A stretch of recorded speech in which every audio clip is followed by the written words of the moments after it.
क्यों? संजय निषाद जी ने कहा बुलडोजर चलाते रहेंगे, कहां से जीतेंगे। ओपी राजभर जी ने कहा इस हार के जिम्मेदार योगी और मोदी हैं। उसके बाद मोती सिंह जी, इनके बड़े नेता, कहा 42 साल में अपने राजनीतिक जीवन में इतना करप्शन नहीं देखा जो अब देख रहा हूं यूपी में। रमेश सिंह, इनके जौनपुर के विधायक, कहते हैं बड़ा परिवर्तन नहीं हुआ तो जीत नहीं सकते। अनुप्रिया पटेल कह रही है मोदी जी को भी अब हार कर एनडीए बोलना पड़ रहा है, मोदी और बीजेपी नहीं करते हैं। इनके बस्ती के, इनके प्रयागराज के लोग जो कह रहे हैं वो सबको पता है, कह रहे हैं प्राइवेट लीजिंग कंपनी बता दिया। देवेंद्र प्रताप सिंह, इनके एमएलसी हैं, खुलकर आला कमान को चिट्ठी लिख रहे हैं। ये यूपी की बात हो गई। अब आगे की बात कर देती हूँ। महाराष्ट्र में देवेंद्र फडणवीस, पंकजा मुंडा और एकनाथ शिंदे जी के बीच में क्या कितनी आफत मची हुई किसी को पता नहीं है।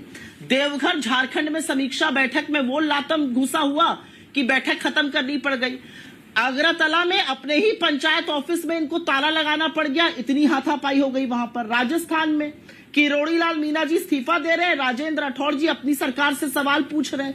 वसुंधरा राजे जी लॉबिंग ऑलरेडी शुरू कर चुकी है, भजन लाल शर्मा जी को कोई पूछ नहीं रहा है। मध्य प्रदेश में मामा जी का दिल्ली में मन नहीं लग रहा है, उनका बेटा भोपाल में कहता है मेरे पिता सबसे बड़े नेता है, दिल्ली भी उनके आगे झुकता है। बिहार में अश्विनी चौबे, आपके बड़े नेता, अभी तक मंत्री थे, कह रहे थे नीतीश कुमार अगर सीएम का फेस रहेंगे और सम्राट चौधरी अगर बीजेपी के अध्यक्ष बने रहेंगे तो हमारा गोते में जाना तय है, हम किसी कीमत पर नहीं जुट सकते हैं। हरियाणा में नायब सिंह सैनी के नाम पर कितनी सिर फुटअव्वल मची हो मुझे कहने की जरूरत नहीं है। अनिल विज किसी भी दिन बगावत कर सकते हैं, पहले भी पार्टी का नाम हटा चुके हैं। तो बड़ी लंबी फेहरिस्त है, मैं उस फेहरिस्त में नहीं जाना चाहती हूं। ये बैल बुद्धि ही कोई होगा अगर इसको अनुशासनहीनता मान के चुप हो जाएगा।